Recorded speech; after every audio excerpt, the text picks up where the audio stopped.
জমি বিবাদকে কেন্দ্র করে রামগঞ্জ ১ নম্বর পঞ্চায়েতের কদমগাছি এলাকায় দুই পক্ষের মধ্যে ব্যাপক গন্ডগোল এবং মারামারির ঘটনা।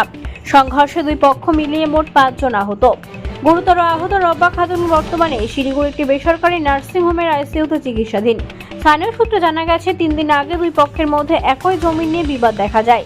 আর সেই সময় এলাকার পঞ্চায়েত মেম্বার ও প্রধানকে বিষয়টি জানানো হলেও কোনো কার্যকর পদক্ষেপ নেওয়া হয়নি। তারা জানিয়েছিলেন পরে বসে সমাধান করবেন, কিন্তু দীর্ঘ সূত্রিকা পরিবর্তিতে আরও উত্তপ্ত করে তোলে। আর এই জমিতে আল দেওয়া নিয়ে ফের বিবাদ চরমে ওঠে এবং তা হাতাহাতি এবং মারামারিতে রূপ নেয়। অভিযোগে এই সংঘর্ষে রফিক আলম এবং ক্রাইম উদ্দিন, রব্বা খাতুন এবং রশিদা খাতুন, সিরাজুল, সাইফুল ও সাইদুল মারধর করেন। ঘটনার খবর পেয়ে রামগঞ্জ ফাঁড়ির পুলিশ ঘটনাস্থলে পৌঁছে আহতদের উদ্ধার করে হাসপাতালে পাঠায় এবং ঘটনাস্থল থেকে দুই পক্ষের মধ্যে মোট ৪ জনকে হেফাজতে নেয়।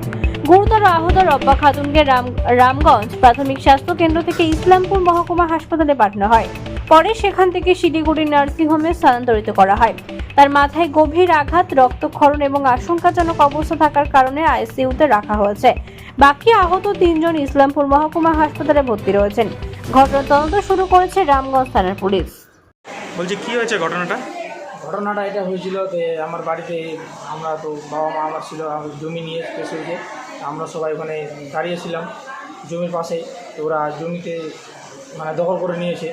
তো আমরা খেতে বাড়ি করেছিলাম। আমরা করার পরে ওরা এবার মানে মেম্বার প্রশাসনকে বলেছিলাম আমরা বলেছি যে এখানে আমাদের জমি নিয়ে ঝামেলা হচ্ছে, আমাদেরকে একটা মানে বসে মিলিয়ে দাও, আমাদের লোক নাই, লোক বেশি, আমরা ওদের সাথে পারবো না। তো ওই ভেবে আমরা মেম্বার প্রধানকে বলেছি, মেম্বার প্রধান আমাদেরকে মানে বলেছিল একটা বসে করে নেবো। আপনাদের মেম্বার প্রধানের নাম কি? আমার মেম্বার প্রধানের নাম মেম্বার আছে আনসার আলম আর ব্লক মেম্বার আছে রমজান। আচ্ছা, হ্যাঁ। তারপরে আমরা ওদের ভরসায় আমরা আছি, 2-3 দিন মানে ছিলাম। আজকে ওরা আবার জমিতে ট্র্যাক্টর নিয়ে গিয়ে হাল দিয়ে দিয়েছে। তো আমরা ওখানে গেলাম, গিয়ে তারপরে হাল দিয়ে চলে এসেছি। তা আমাদের যেটা জমি আমরা ওই সমান সোজা করে আমরা মানে আলি বেঁধে দিচ্ছি, মাটি দিয়ে বেঁধে দিয়েছি।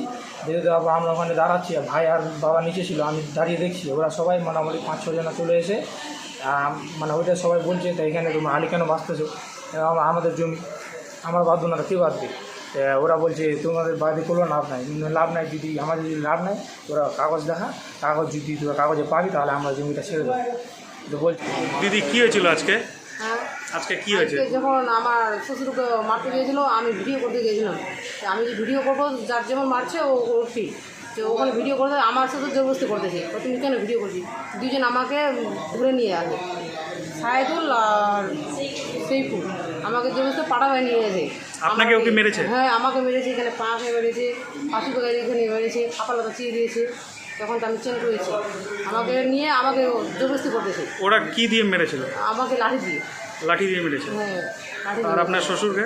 আমার শ্বশুরকেও লাঠি দিয়ে মারেছে। আমার শাশুড়কে ওকে মারেছে, ওকে তো মাথায় তো ঘাড়া দিয়েছে, বুঝলা দিয়ে। আপনার নাম? আছে। হ্যাঁ, আপনার নাম? আমার নাম রশিদা।